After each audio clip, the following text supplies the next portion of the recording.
Well, there was talk that the SEC might start having availability reports in football. That was at the SEC meetings this week, meaning injury reports like you get in the NFL. That's, man, coaches will lose their mind because that's the opposite of everything a coach wants to do. Yeah.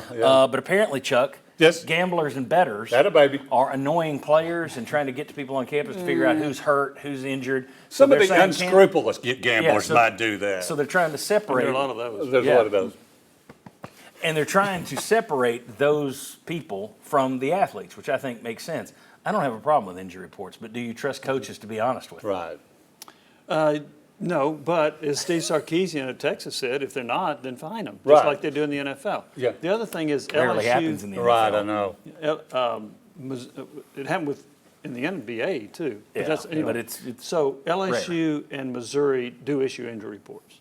The Big Ten issues an injury report 2 hours before kickoff. So you've got some of that out there. Based on what Sankey said at the spring meetings, talking about the access athletes have to everybody, so many people, and there's such a prevalence of gambling out there, I think the SEC is going to adopt an injury policy. Now, what's it going to look like? Is it going to be 2 hours before kickoff? I don't know. But I do think they're going to go in that direction. Yeah, I wrote like down, it. what's the penalty? Just false information, no information. I mean, it's just one more thing to enforce. I mean, if that's what you're going to go to, it's just another move of being like the NFL, right? I figured you'd look at it as one of those degenerate gamblers as in harassing students. That's why I'm not degenerate. That's right. You're generate. I'm generate. He's not degenerate. He's generate. I'm generate. All right, let me ask you guys.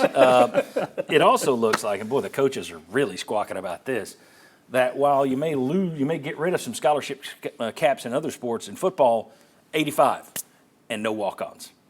We're going to give 85 scholarships and there are no walk-ons. Coaches are all losing their minds saying this defeats the spirit of college sports. Parentheses, where are we going to get our camp fodder bodies to practice? That's the real problem. Your thoughts on walk-ons and the importance of college football? Is that a huge loss if they no longer have walk-ons?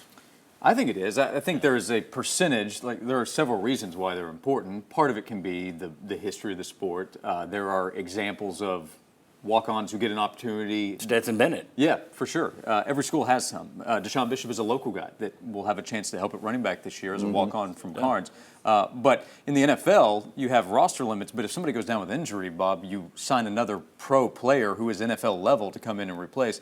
You deal with injuries in college, it'll affect practices, how many guys you have available. So I don't like this at all. No, I don't like it for a lot of reasons, but let me go back to what we were talking about earlier. It's just what the sport has always been. I mean, I blew the school that was recruiting me. I couldn't get in. Shocking about that as far as my grades are concerned. So I went over to UT because it was low. I found out in about 2 days of being around there, God, these guys are really good, you know. So I think there's a lot of guys that you can fulfill at least a part of a dream by being able to walk on. And to take that away from people, I just don't think that's right. I do think it defeats the spirit of college football. Well, one thing you're hearing is there are a ton of coaches who were walk-ons. All right, so you would have taken them, although they would have gone somewhere else and played. Right. I mean, it's not like these kids can never play. You just can't play at Tennessee or Alabama. You may fit right in fine at UAB, and you may have a scholarship at UAB. But the issue I have is what Josh hit on. If you have one of these years, like Tennessee had a couple under Butch Jones, where you had 30 guys get hurt in a year. Right. So you're down to 50 guys at practice? That's tough. Especially at the same position. Yeah, so I think I think they're going to reach a compromise. I don't think they'll cap it at 85. I think they maybe have 5 or 10 walk-ons perhaps, but they will not have a roster of 100. So many of these issues are fixed if they just split football off. Yeah, if they can. Football, we don't have to worry about Title IX or anything. It's its own thing. It's just like Bob Hodges said. You can try to walk on, and they can ask you to walk off.